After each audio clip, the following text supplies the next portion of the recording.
सुंदर ते ध्यान उभा विटेवरी करकटावरी ठेवून या तुळशी हार गळा कासे पितांबर आवडे निरंतर हेची ध्यान।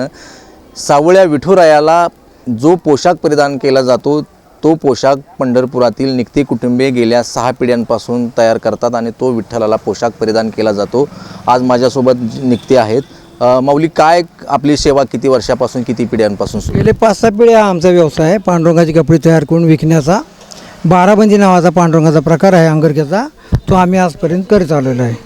वेलवेट कापड, जरीचं कापड, रेशमी कापड, टिकलीवर्क कापड अशा अनेक प्रकारच्या कापडाचे पोशाख बनवले जातात। खेडोपाडीमध्ये जे मूर्ती असते गावोगावी त्यात कपडे आमच्याकडून घेऊन जातात लोक। आणखी काय काय आपण देवासाठी देवाची छत्री, देवाची पालखी, आबदागिरी, पासोडा अशा अनेक प्रकारचे कपडे ते बनवतो आम्ही।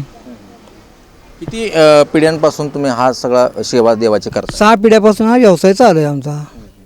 काय पूर्वी नामदेवानी विठ्ठलाला पोशाख देत होते, आता तीच परंपरा हा तीच पद्धत चालू आहे। संतश्रेष्ठ नामदेव महाराजांनी पूर्वीपासून जी पांडुरंगाला कपडे घालण्याची प्रथा ठेवली तीच आजपर्यंत चालू आहे। ग्रामीण भागात जी विठ्ठल मंदिर आहेत, देव इतर आहेत, त्यांच्यासाठी देखील आपण पोशाख शिवतो। त्यांचे आम्ही बनवतो सर्व प्रकारचे, देवघरातल्या 3 इंचाच्या मूर्तीपासून मोठ्या मूर्तीपर्यंत कपडे बनवतो आम्ही। आपण पाहिलं असेल की आता येणाऱ्या आषाढी यात्रेत देखील निकती कुटुंबियांनी तयार केलेला पोशाख आता विठ्ठलाला परिधान केला जाणार आहे। कॅमेरामॅन राजू मिसाळसह भारत नागने, साम टीव्ही न्यूज, पंढरपूर।